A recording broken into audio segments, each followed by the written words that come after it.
নদীর ধারে এক ছোট্ট ঝোপঝাড় ঘেরা কুটিরে বাস করত বুধু, এক বর্ষর বাদামি ভাল্লুক। ওর চোখ দুটো ছিল গভীর, শান্ত, যেন অনেক কথা বলতে চায় কিন্তু চুপ করে থাকে। বুধু ছিল একা, তবে একাকিত্ব তাকে থামিয়ে দেয়নি।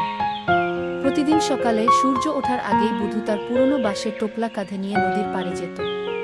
সে জানত মাছ ধরতে হলে ভোরবেলা সবচেয়ে ভালো সময়। নদীর ঠান্ডা জলে দাঁড়িয়ে ধৈর্য নিয়ে সে মাছ ধরত। কখনো ছোট, কখনো বড়, যতটুকু দরকার ততটুকু। বুধুর মাছ ধরার উদ্দেশ্য ছিল শুধু নিজের পেট ভরানো নয়। সে সেই মাছ বিক্রি করত কাছের গ্রাম বাজারে।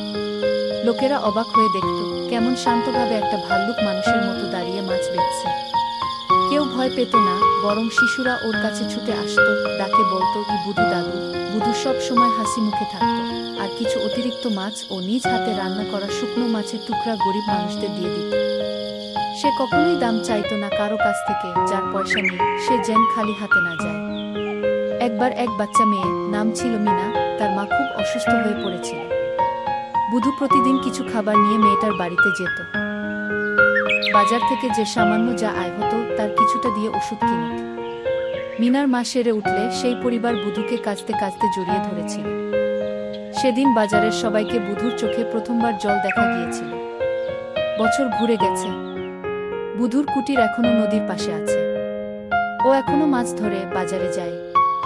কিন্তু বাজারে এখন বুধুর জন্য একটা কাঠের ছোট সাইনবোর্ড আছে, ভাল্লুক বুধুর দয়া বিনিময়ে নয়, ভালোবাসা দিয়ে পাওয়া।